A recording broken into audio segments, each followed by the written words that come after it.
Maya? Yep, I'm pretty sure there's only 2 or 3 people that we're waiting for, but I just want to make a couple announcements and I'll give it up to Kent. Just wanted to say we have Splurge Week coming up, May 1st to the 8th. We Monday, May 10th, we have business after hours at Scoreboard. We have a bunch of ribbon cuttings. We have a bunch of new members. There's about 3. Sorry. And the next Solopreneur event is Thursday, May 29th at 5 p.m. And at Bacchus Nichols, it's going to be an in-networking event. So just make sure you check out our website, the calendar, and the emails. You know, make sure you get our LZA chat. And then Kent, I'll leave it up to you. All right. Thanks, Maya. So yeah, I'm excited about that May meeting. Finally, we started this Solopreneur group in the midst of COVID, so we've never gotten together face-to-face to chat and really get to know each other. So that should be a fun event.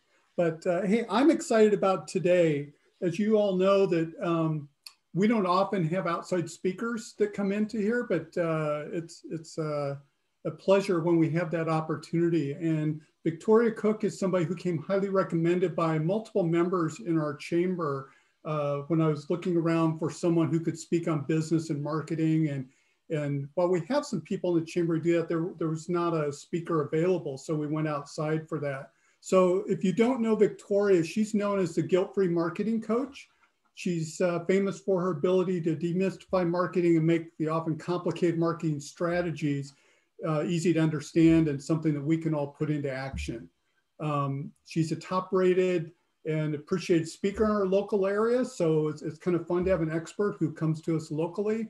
And we're just thrilled to have her join us today. You know, our topic, as I'm sure you all know, is post-pandemic marketing tips. And she's going to speak to that with a little bit of prepared remarks and things. And then we will do our typical opening it up for discussion and questions as well. So with that, welcome, Victoria. Thank you. And I'm so honored that you don't normally have outside speakers and I get to be one of them. So I appreciate that. Thank you so much for having me. I'm really thrilled to be here. I know it's been a tough year for a lot of businesses. And I know, you know, we're all hopeful that things are going to, as we keep saying, return to normal soon, right? So let's talk a little bit about what we can do to prepare for that, for greater profitability. I already heard my spiel, so let's just move right on. So I had promised to talk today about you know, what's different in the post-pandemic age, what's important to prepare for post-pandemic marketing. And I'm going to share with you a little bit of, I think, information that you'll need to know in order to create kind of your profitable marketing machine. And also how to, kind of what it takes to build that. I'm not going to cover a ton of that, but I do want to give some information overview and make sure that I leave you with some tangible information as well as our great discussion I imagine we're going to have as well at the end. But let's just quickly talk a little bit about, you know, what's different in this kind of post-pandemic age, right? So there's a lot that's different in terms of society, in terms of words that have now been added to our lexicon, things that we had never, at least I had never heard of before, like social distancing. I didn't even know what that meant the first time I heard the words. So there's been a lot that's changed, I think, societally, but I think in terms of business, even though the form may have changed, the function remains the same. So for example, if in your business, if education was a way that you generated good leads, it was a good strategy for you, for your business, and you did seminars, you're probably still going to do seminars. Maybe they're going to be a little different in terms of you're gonna social distance people now that we know what that term means, or at least I know what that term means. And oh, I was going to record this too, wasn't I? I totally forgot about that. I just want to, I have a private members only website. And so I was going to just record it for my. Victoria, we're recording it for you. Oh, perfect. Yeah, no worries. Thank you. We'll just go with that. Okay, so if you did seminars, you're still probably going to do seminars. If you're doing them in person, you're going to need a bigger space. You're going to need to space people out a little bit more. You are, you know, or you're going to switch to virtual like we're doing here and meet on a tool such as this. So the function remains the same, but the form will change. And now there's a couple of other things to consider. Number one is economics. And we have a huge number of people who are unemployed. You know, and unless what you're doing specifically helps the unemployed, and some people may be doing things like that, but if not, you need to ensure that you're marketing to people who are employed, who can afford what it is that you have and what it is you're offering. So there are people out there, just as there was before, who may not have as much access to credit. You know, that was kind of the big thing that happened in 2008 with the, you know, the collapse of easy credit. When the mortgage collapse happened, the biggest change to a lot of small businesses was their access or their clients' access to credit. And so their clients were no longer saying, yeah, sure, I'll buy a $5,000 package, or I'll invest super heavily in items that maybe you sold, and I'll pay for it over time. So what that requires is for programs that were maybe bigger programs or bigger purchases, businesses, you know, they kind of at that time had to start thinking about how they finance things and doing things differently. So if you're selling something that's more costly, a more costly program, or a bigger, higher ticket item, you may need to think a little more creatively. And how can you offer that? And maybe it's offered in installment payments or things of that nature. So we've gotten through these, you know, these different changes in the past. Yes, things change, but we get through them. There's always something different. Just like 21 years ago, I remember when it was the whole Y2K, right? And back then people, they weren't even buying online in the first place because they didn't even trust online buying, and they were afraid the world was going to explode or end or whatever, you know, they were fearful of. And now people actually trust online purchases more than giving a credit card to someone at, you know, a restaurant or store, not so much because of germs, but they're afraid someone's going to clone their card. So, you know, things keep changing, but the principles never do. This whole concept of marketing and sales first became a thing back in the agrarian era, when someone would throw their extra potatoes, you know, in their extra carrots in the back of a cart. They'd hook up their donkey and head down to the market square and see if they might be able to trade those potatoes for some eggs or something else. So again, while things have gotten significantly different than then, we're still doing business very much the same, just how we're doing it may be slightly different. So what's important to prepare, I think, the most important thing is for your post-pandemic marketing is that you have your marketing shored up, and that you have a plan so that you know what you're doing. So take into consideration the current economic factors, such as how do people buy? So for example, a lot of restaurants that succeeded during the pandemic, they did so because they were able to do things like online ordering, delivery, or curbside pickup. And those that didn't, or they didn't do something like that, or they refused, were not able often to pivot where many other businesses were and kind of have stayed afloat. And we've lost, I think the restaurants were hit particularly hard during this time. And certainly another industry that got hit hard was the hospitality industry. People just, you know, they stopped traveling. I know I thought of you, Petra, as all this was happening. You know, people weren't traveling as much. People weren't having big weddings. So event planning and all of those industries, everything around that certainly took a hit. But people were still getting married. They just weren't making as big a deal of it. I mean, people still got married during the pandemic. They still had babies. They still did a lot of the same things. But didn't choose to make it quite as big a deal. So they were doing stuff, but you have to look at the things and you must know who is ready, willing, and able to pay, stay, and refer. That's who you're looking to attract, who feels safe and capable of buying and using the products and services that you're putting out there. And so what you want to be sure you have is a marketing machine. And that's what I'm encouraging you to think about putting in place. If you have your marketing in place, great. Take another look at it with some fresh eyes and in light of everything happening, and see if there's any changes or things that you need to make. And if you don't have a good plan in place, hopefully this will encourage you and inspire you to pull some of that together. So a marketing machine is really a three-part mechanism for monetizing your product, service, experience, information, whatever it is that you offer, right? And it's a structure to kind of turn those ideas and your efforts, your genius, your genius and what you know best into money. And it is sort of a three-part apparatus that uses kind of systems to perform specific marketing actions that are going to yield some consistent results of satisfied clients, customers, members, users, patients, whatever it is that you like to call them. So just to be clear, this is what we're talking about. I like to think of it as sort of mechanical, but it's not as physical as you might be thinking. Well, let's get on the same page so that we all know what we're talking about, because sometimes when I say marketing, people confuse that with sales or other types of things we do in our business related to earning money.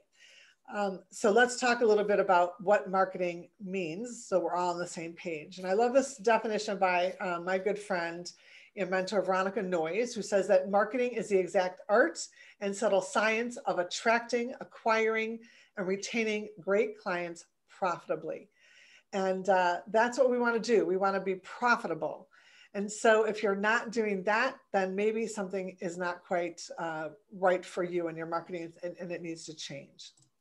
So let's talk a little bit about a marketing machine so that you know what you need to put together to make that happen. Oh, I duplicated my slides. All right, so I often get, how is this different from a marketing plan versus a marketing machine? And so while it's not quite apples and oranges, there's some similarity, but the marketing machine, or at least a third of it, is sort of a plan. So that's part of it. You do need to still have a marketing plan to put together this machine, but it also includes those systems, those foundational pieces and processes that then work together. And so the plan is just one part of it. We definitely need to have that written out. It's kind of like deciding I'm going to throw a dinner party and writing a menu and a guest list and say, okay, I'm done. Party's ready and good to go. No, you still have a lot more to do. You probably need to clean, you got to cook, you got to host, you got to serve the drinks. And there's a lot more that goes into just throwing the party. So with the marketing machine, we've got three components. And the first is a blueprint. You need to have a blueprint for what it is you're doing. This is the blueprint I use with my clients. You can see it kind of goes around a little cog here, and it's got all the different pieces that need to be included as part of the marketing that you want to be doing for your business, including your market, your message, media, how you're going to get leads, referrals, reputation, sales, onboarding, retention. So that's all a part of the blueprint that you want for your marketing. It really starts with the golden triangle. And this is, I think, going to be really important that you really go back and revisit this in light of everything that's happened with the pandemic. Is your market the same? Or do you want to refine it, or maybe go after a kind of a sub piece of the market that maybe is in better position to need, want, or motivated to buy what it is that you're offering? But we start with the golden triangle of your market, your message, and your media. And that's the foundation of everything that you want to be doing. And if you say the right thing to the right people in the right place at the right time, you're kind of golden. But if you use really kind of fuzzy information, maybe you're not quite sure who the right people are, or you're being too broad, or you're not quite sure where to find them or what to say, how are you going to be successful? So this is really the foundation, and you can do almost all the rest of it wrong, but if you nail these three pieces, it's kind of why we call it the golden triangle. So I would encourage you to start here. Relook at who it is and not just I run into people all the time. It makes me crazy. And, I help anybody with skin, or anyone breathing needs my product, or, anybody with a spine. I hear that from chiropractors sometimes. And that's really not the case. So who is it specifically that wants, and is ready, willing, and able to buy from you? And then, as I mentioned, the other part of the mechanism these are the next key pieces. Like, what are you going to do to generate leads? Is it the same way that you did it, before? As I mentioned, if speaking is like, for me, speaking is a way that it's a good marketing strategy for me. I do a lot of speaking, a lot of training. And so obviously it's changed. I love being in person. I'm a complete extrovert. So I love to be with people in person, face to face, but we can't always do that right now. And so I've had to switched to, and actually I was already switched to doing a lot of virtual stuff already, but now I do even more virtually. So you just got to look and see, what were you doing for lead generation? Is it still applicable to your market? Is it still make sense for where they're at and what's going on and what they expect and need from you?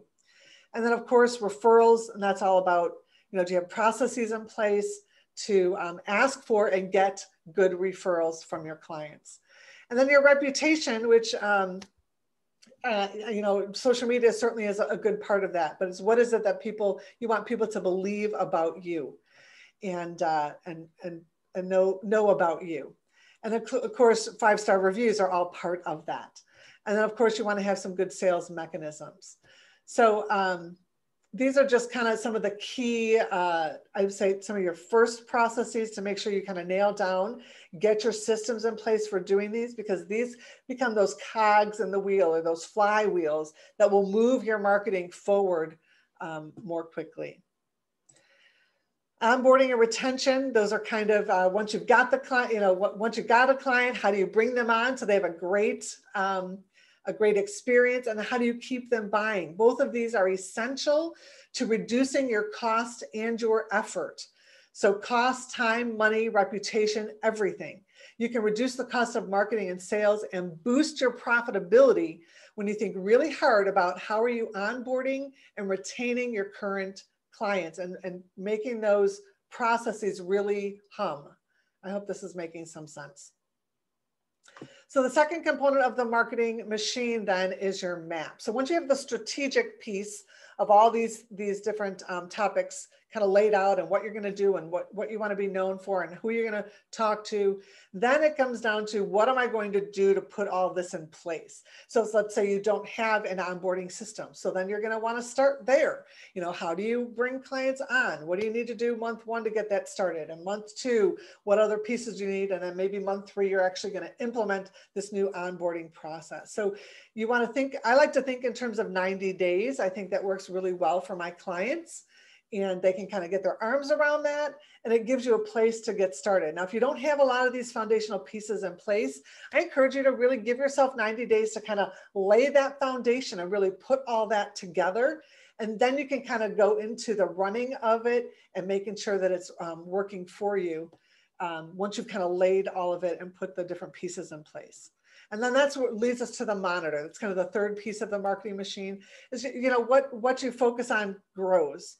And so you want to know what are those key performance indicators, those KPIs, if you will, that you want to be tracking that are going to tell you, is what I'm doing working or not? As we're coming out of the pandemic and things are maybe opening up more, you're going to want to know what's working. Is this messaging working? Is this product selling well? Or is this service really hitting the mark with my clients? And if not, what do I need to tweak and change to make it better? But you can't make things better if you don't know what's happening. And that's why I recommend you really monitor what's going on with your systems. So ultimately, I would say that the marketing machine is really a metaphor for the clarity of purpose and direction with specific strategies, tactics, tools, time, money, and effort. And then, of course, there's that feedback mechanism with the systems. And it really then can help you reliably generate your profits.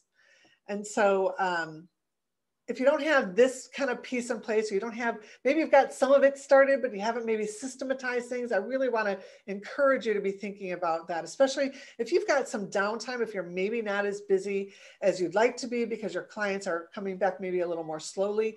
This is where I'd like to encourage you to focus on putting these pieces together so that you can, when the clients are coming back, you can be ready to be serving them and really growing. What does it take to build all this? That's more than I can cover in the time we have today, and I don't want to hijack all of our time. But I would like to, if you don't mind, give a quick little plug for a class I'm doing on Tuesday: how to design, create, and operate your profitable marketing machine. I'm going to go through a whole lot more details here, probably provide some resources, and that will help you if you haven't got all these marketing pieces, or if you're not sure what they all are. And it's completely free. So it's my way of giving back to the business community and serving them. So that was my big pitch. I think business has changed, but you know, the things are still the same. We're still doing business. We still are serving our clients. It's just how we do that maybe needs to change. So that's kind of where I'm coming at it from. And I'd love to hear what, you know, what everyone else thinks. And I can turn off the share.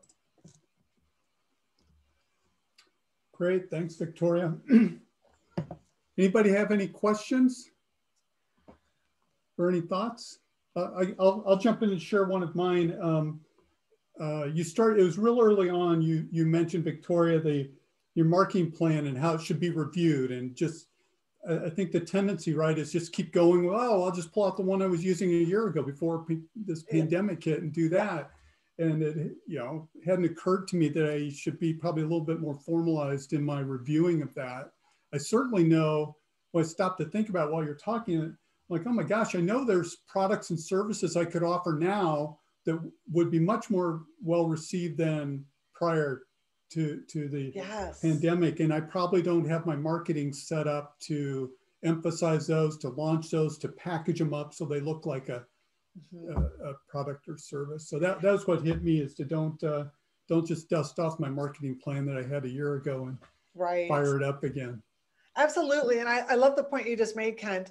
And that is that people are much more, you know, whereas before they weren't as willing to do virtual stuff. I actually moved to doing more virtual work a couple of years before the pandemic. And I still did some in-person things because some of my clients said they wanted to still meet in person and have trainings in person, but people weren't coming out. It was just really hard to get people to come, and schedules and all of that. So, but yet they still were reticent to do virtual things like we're doing today. And I think all of that has changed. I think that's one of the positive things that's really come about from the pandemic, is if your clients previously, if you were trying to do things virtually and you were getting some pushback, I would say revisit that. I think people are much more comfortable with the tools. They understand that you know, we can have these face-to-face discussions almost as if we're in the same room. Absolutely. Yeah. So what are other people thinking about? Michael, go ahead. I saw you just unmuted. I think the problem that I've had is I prefer to do in-person meetings as opposed to this kind of thing. And so the question is getting the client or the prospect to buy into that particular situation. And that's where I've had the problem. Yeah. And just, I mean, I've been out and I've seen people, I much prefer to do it this way, but I'm trying, there's a hesitancy for people to still get together and to meet.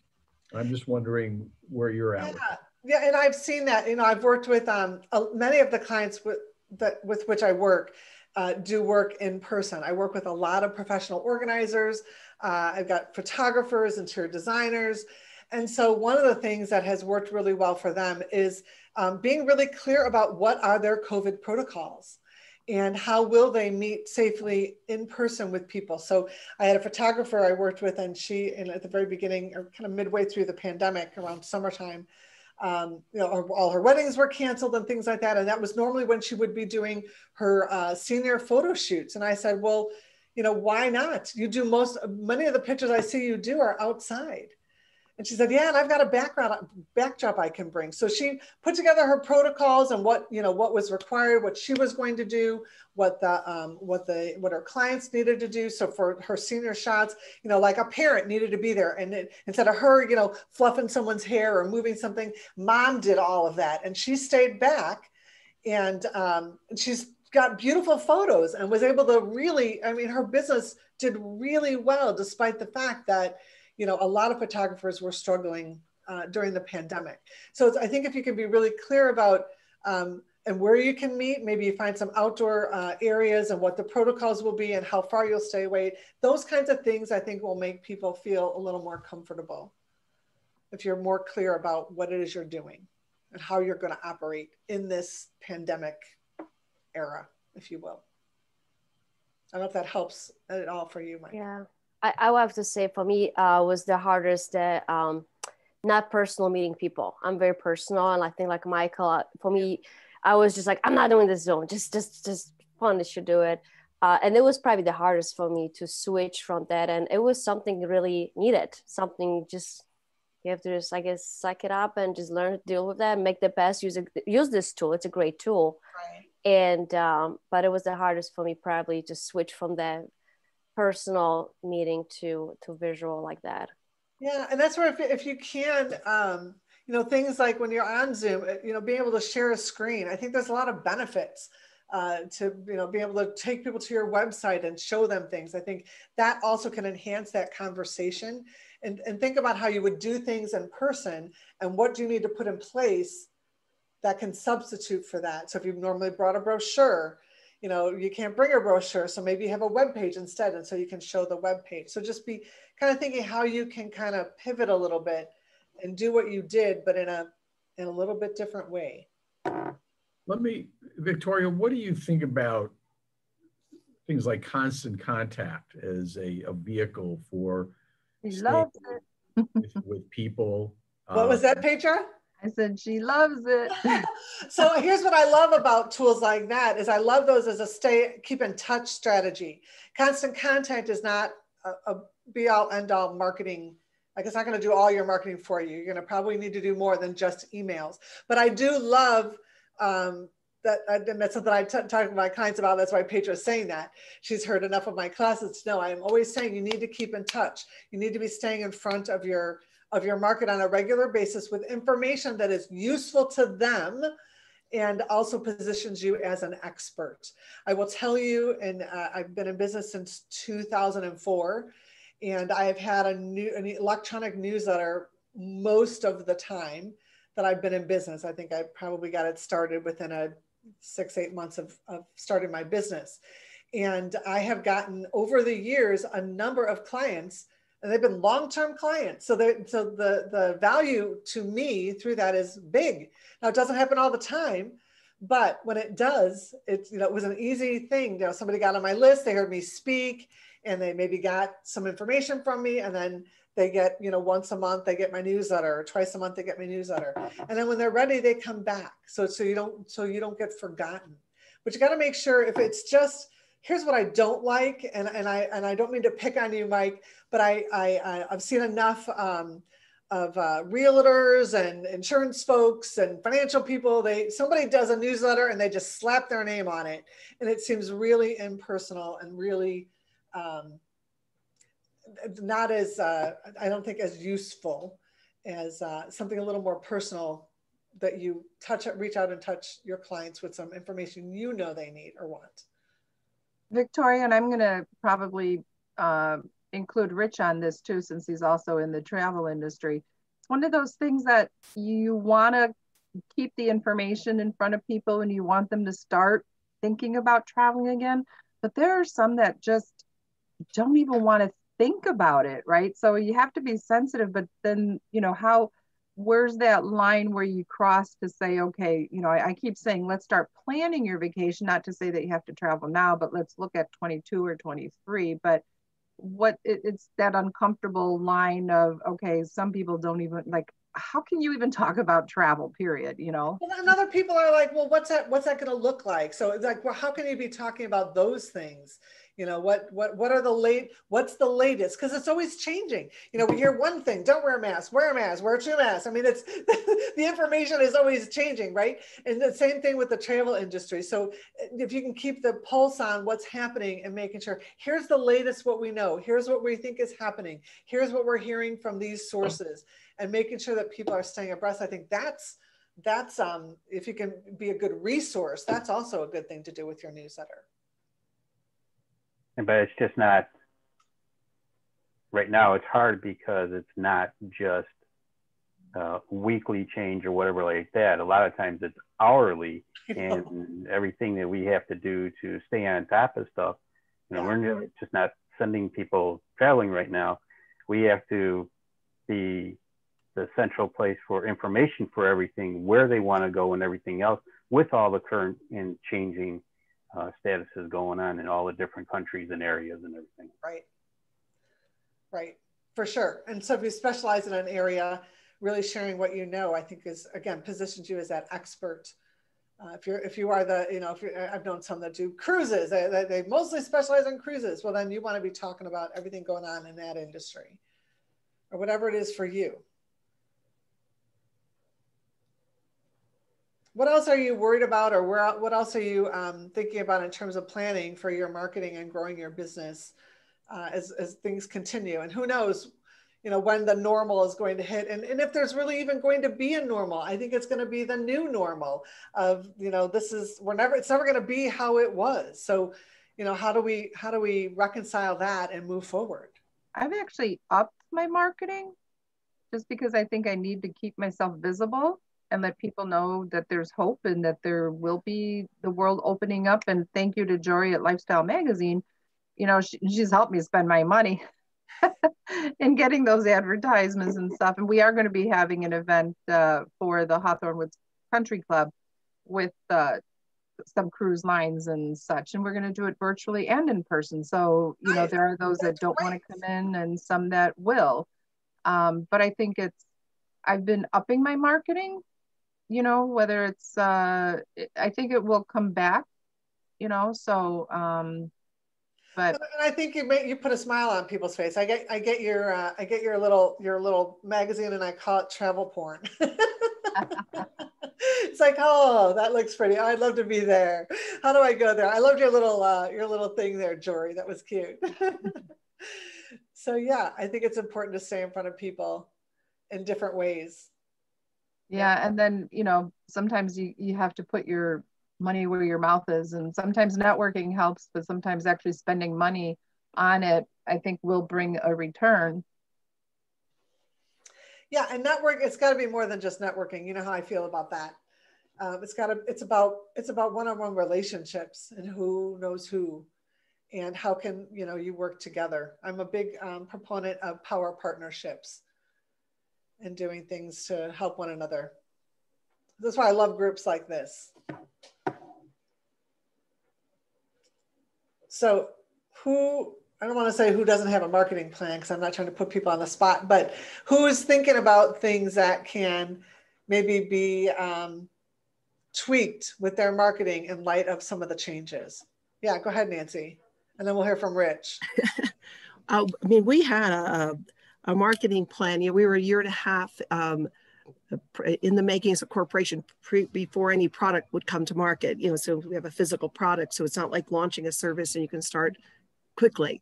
The plan was, it was a typical marketing plan. It was what happened, what's been successful in the beverage industry, and it involved face-to-face and tastings and all that stuff. And it was like, yeah. Everything just got blown out of the water.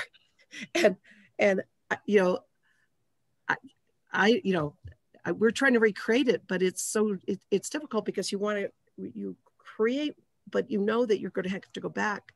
Still, there's nothing, if you have a food or beverage product, like tasting.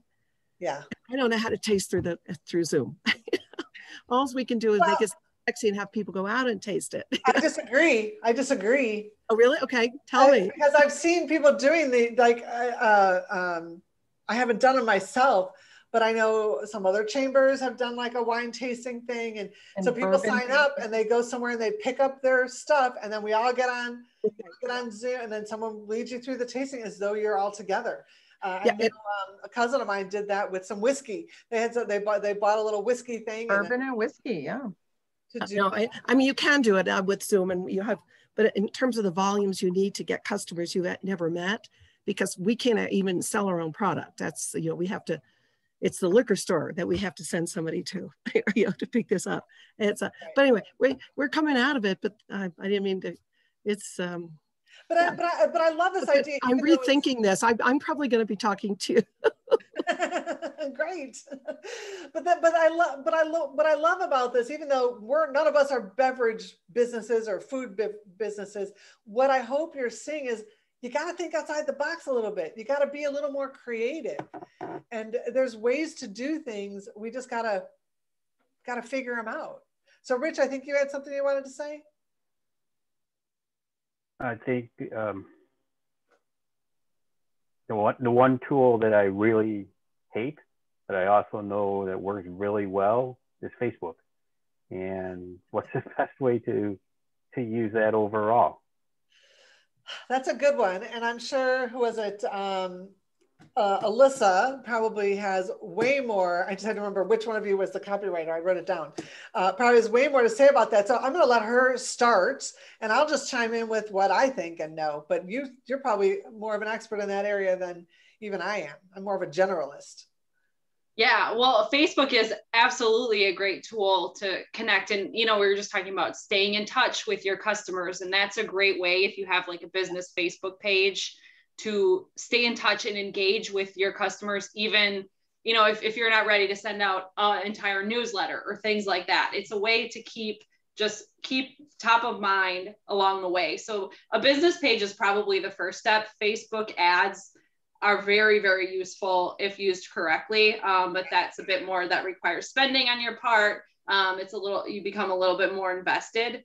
But I would say, like, at the very least, create a Facebook business page, even have a Facebook group where people are sharing ideas, sharing information. That's more of an interactive thing where people are willing to get involved and sharing their travel experiences with other people who are part of the group and things like that. Those are just like two easy things that you could do like today to start getting involved in Facebook. Yeah, I totally agree with everything you've said, Alyssa. I would add to that is that social media is, again, not the be all end all. And Zuckerberg can pull the plug on Instagram and Facebook at any moment. And we've seen him turn down the volume. Alyssa, I'm sure you've experienced this with your clients. I used to be able to put something out. I've got 800 or 900 people that like my page, and I still put something out now. And I would put it out before, and hundreds of people will have seen it all the time. Now, 4 people have seen it. 12 people have seen it. If you share it, 90 people have seen it. So they've really turned down the volume. But so here's the thing. You don't own those 800 connections on Facebook. My recommendation to you is to use that tool to be, again, staying in touch, as Alyssa mentioned, to be sharing your expertise and positioning yourself as an expert, and to be driving people back to your lead generators, to your website. You want to get people on your list. Micah, you talked earlier about constant contact, and Petra knows how much I love staying in touch. You can't stay in touch with people if you don't have their contact information. So you want to be driving people from your social to those things. That is what you own. If Facebook goes away, if Instagram goes away, if Twitter goes away, or you get canceled off some platform because they don't like what you've said, because they're doing that now. So you don't own those. Be sure you are fostering a relationship with your market outside of those that you can then grow offline or off social.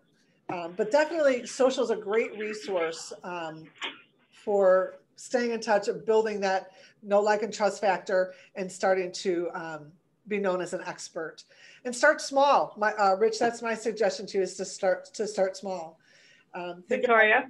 2 or 3 things you can share. Yes. So, not that I'm, social media maven the way I used to be, because I'm here now. But I will tell you guys that one of the reasons that Facebook kind of put the clamps on things for business pages is because they are forcing you to be engaging.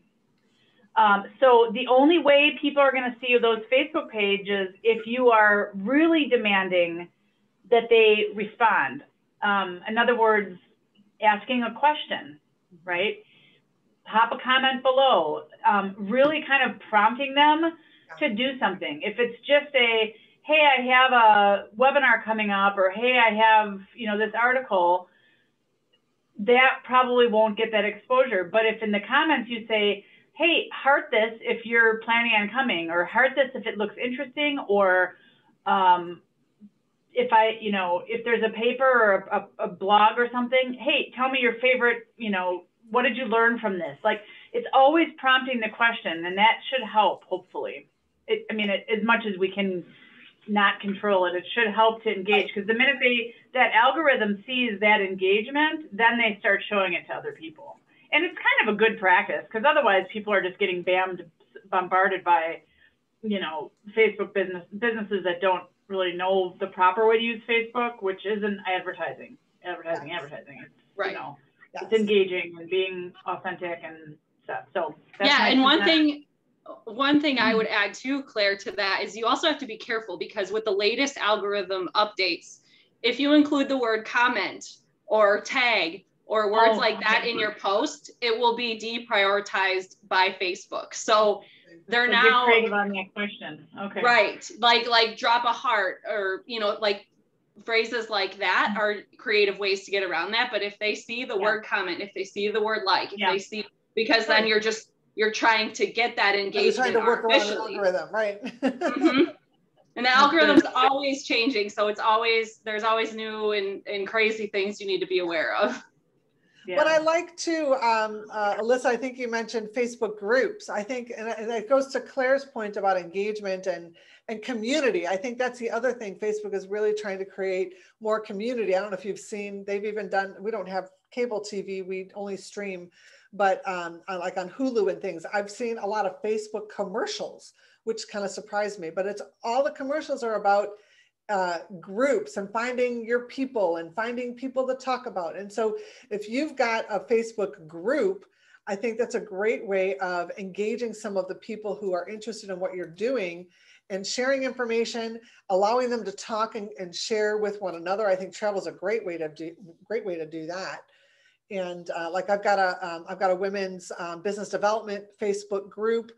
It's for my clients, it's for my past clients, it's just for any cool, sharp women that I know, and anybody that wants a place where they can find encouragement, inspiration, and motivation as a business owner. And so I share information in there, and people ask questions like, hey, what's your best way of finding employees, or what do you do for this or that? And people will answer. And so it's a community. And that's another way of leveraging social media. I find sometimes even when I write something or I have something like, for people to engage, they don't. And I was looking earlier at even our Lake Zurich Chamber group. I mean, there was the welcome for our 2 new businesses. Kent wrote a comment, I wrote a comment, but people aren't engaging on those things. So it's like, what do you do to get them to feel comfortable or to do it? They're busy. I don't even know that they're uncomfortable. And that's why I love groups like this, and your networking groups. I think that is one of the things. And that's why I get frustrated with networking groups. And as Pedro, I've left networking groups because people just don't get this concept, is that we can help and support one another without spending a dime. And the way we can do that is to do this, to like and comment and share each other's social posts. It's the simplest thing we can do to help one another, and people just don't get it. One of the issues with Facebook, first of all, I think maybe we're Facebooked out. I think that may be part of the issue. But I've been asked to join groups for some of the client types that I handle, right?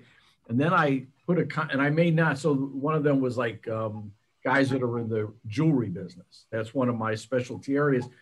And then they get upset when I post information that is not a direct sales piece, but it may be information that they need as a business. And I finally just got tired of looking at the negative comments and dropped out of the group, right? And sent a note to the guy that put me on there and said, I'm not going to waste my time with this kind of stuff. So I think sometimes the groups can be a little negative also. You can say, well, what is the best place to do this, or what is the best place to that? But man, if someone doesn't like that, they just let you know. And at that point, no one's accomplishing anything at that point. Yeah. And it also matters how the group is run and what the rules of the group are. So right. You need to be really clear about that. And I'm sorry, it seems like it's turned into a whole social media conversation, which is fine if that's helpful to everyone. But really, social media, I just want to be sure I'm clear, is only one piece of your marketing. There are a lot of other things that go into your marketing, how you handle, onboarding new clients, how do you keep clients coming back? All that is part of your marketing. And just as important, if maybe not even more so, than your social media. So discuss the onboarding piece a little bit. So I write your business, I take over your insurance, I handle your business. Now what? Exactly. Now what? What do you do when you get a new client? How do you welcome them? what do you, what are your processes for all of that? So do they receive a welcome email? Do you send them a card? Do you what is your, like, what are your processes so far as getting new clients and when you start a new client? Well, I'll always say thank you for the business, but I've got all of these note cards sitting over here. I suppose that I could use those as opposed to just collecting dust and write a personal note. I think that, you know, that kind of a situation. Absolutely. And there's a variety of things. I do a class on this, and we shared, I want to say there's like 40 or 45 different things that you can do during your onboarding process that can make, because part of the onboarding is you want to make people feel good about the decision they've made. You want them to you want to lower their fears, because a lot of times people make a decision and they're like, oh, should I have spent that money? Or, oh, should I have changed to this insurance agent from my last one? Or, so you want to really do things that are going to calm those fears about their buying decision.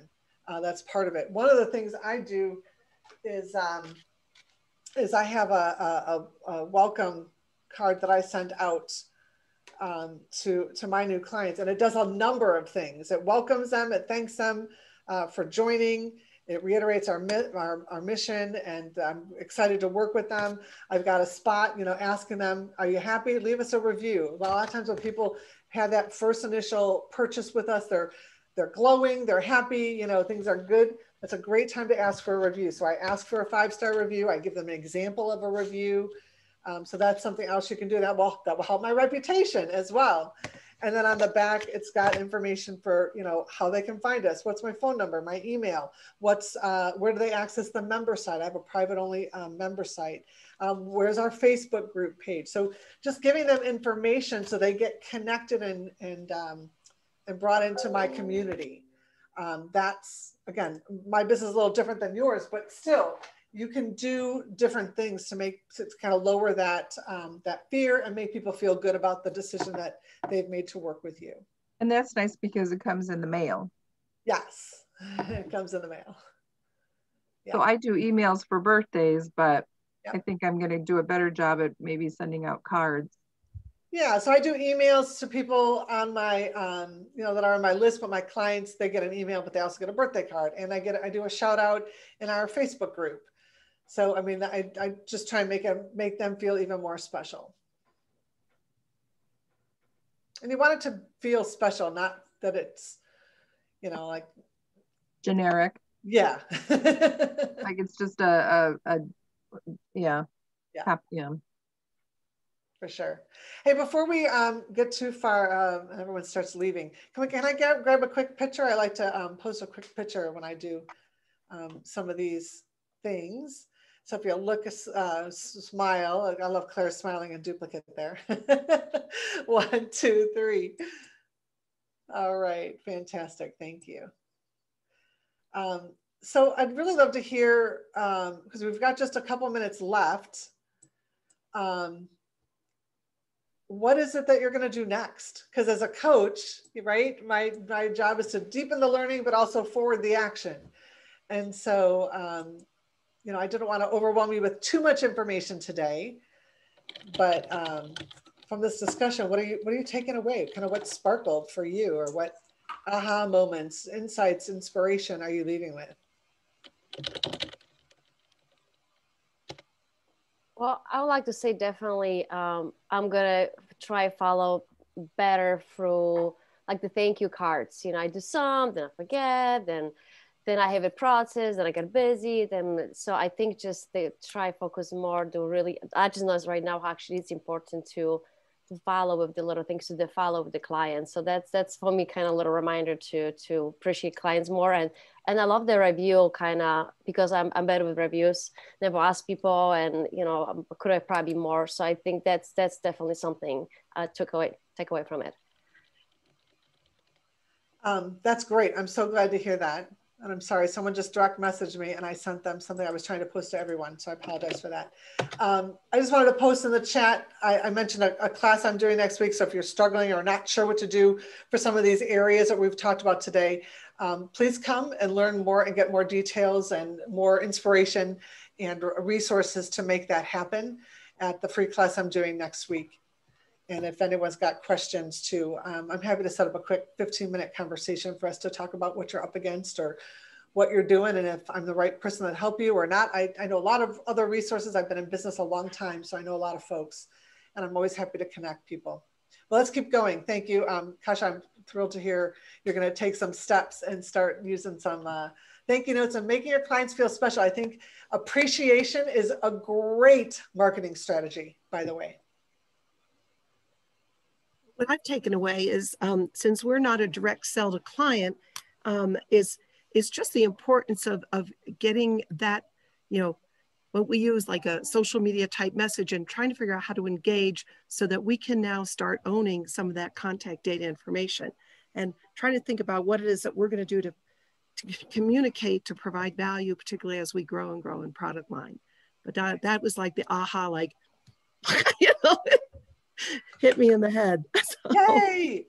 You need to advertise to like boaters, kayakers, canoers, people, bicycles, because those are the type of things they can take very easily, except that it's alcohol. You don't really want to be doing that, but at least you can't ride a bike. I'm a cyclist. Yeah, you do. I can cycle alcohol. Please don't mind me. I mean, but how do you, we reach out in the community, but then how do we engage them again? If we say something off, all of a sudden it's terrible to have alcohol on a bicycle because somebody gets killed and we get taken off of Facebook. That in action. Actually, I'm in Breckenridge, Colorado right now doing some sales for the next ski season. I think there's ways to do too. You got the summertime. People go to the lakes. People hike. You got to not just think of the skiers. You got to think of the people all year round. Yeah. Oh, that's right. Different groups, they get together and it's a social aspect. So we ride and then we get together after. So it's not that we're always drinking while we're riding. We ride and we beverage. Right.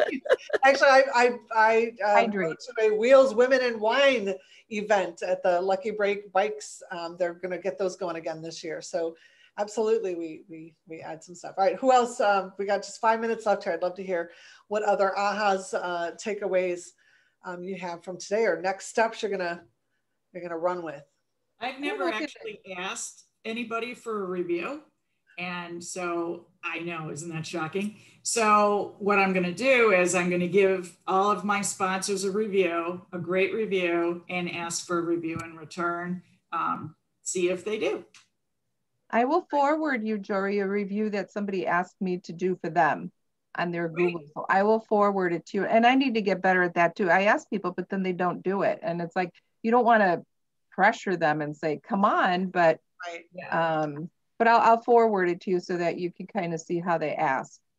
Okay. Nice. That'd be great. Thank you. And if anybody else wants it, can do it. But can you send it to me too, please? Yeah, it just happens to be one of our chamber members, but if you don't ask, you just never know. Exactly. I have a whole class on how to ask for and get 5-star reviews. So I'm off to Switzerland, so I have to get on another webinar. Okay. Bye, Petra. Great to see you. Bye, Petra. See you. I gotta go too, but thank you very much. Great information. You're welcome. And please feel free to hit me up if you have questions or come next Tuesday to the class. I posted it in the chat. You can always download the chat. If you don't know that, you probably do. By clicking on the 3 dots to the right of file and click on Save Chat. Victoria, probably I would like to connect with you. I have a few questions and see if it's something, we can connect with. Absolutely. I can call you or email. I'm not sure what's the best way. Email's fine, phone call. You can use that link to set up a quick 15-minute. I got it. On my calendar. And also, can I need to contact you too? Because I have a question. Speaking of, I see you every week. I'm like, I need to talk to him. Sorry. And at least I have extra contact with you. You guys. Well, thanks so much for having me. And I hope that you feel inspired, motivated, and more confident that you can come out this pandemic and make some business happen. Yep. Thank you, Victoria. I love these kind of discussions. I kept saying yes, yes, yes inside when you were talking about how you love these environments, just talking about things. for me, when it comes to marketing in particular, just ideas get flowing in my head when I talk about it with other people. If I just sat down here by myself on a cup of coffee, none of the ideas would flow and stuff. So I really appreciate your wisdom and sharing it with us and kind of getting the discussion going. And I was looking at your wheel thing you had, and I'm like, oh my God, each one of these could be a topic that we do on the solopreneur thing here and just kick around, you know, how to address each one of those. But thanks very much for what you're doing. And did you put the stuff in the chat for how people can get a hold of you and links for getting an appointment and all that? Okay. I'll throw my contact information in there again, but yes, the class is next Tuesday. I put the link for registering there. Great. If you want to set up a quick 15-minute conversation, the link is in the chat. And then my contact information also is in the chat. That's the hard thing about, that's the one thing about virtual that you don't get the business cards, right? So that's the. Well, and the other thing I hate about Zoom is if you don't save the chat before the host closes the Zoom, you've lost it. You can't get it afterwards. And so I can do screenshotting and on my laptop, so I keep pocket back and forth. Well, everybody, May 29th, that's our first in-person, face-to-face solopreneur meeting at Bacchus Nibbles. So please put that on your calendar. I'm looking forward to actually being able to do one of these in person and catch up with everybody. Well, thank you again for having me. I got to run because I've got a client as well at 1 o'clock. All right. Well, thank you so much, everybody. Victoria. Thank you. Thank you. Thank you. Take care.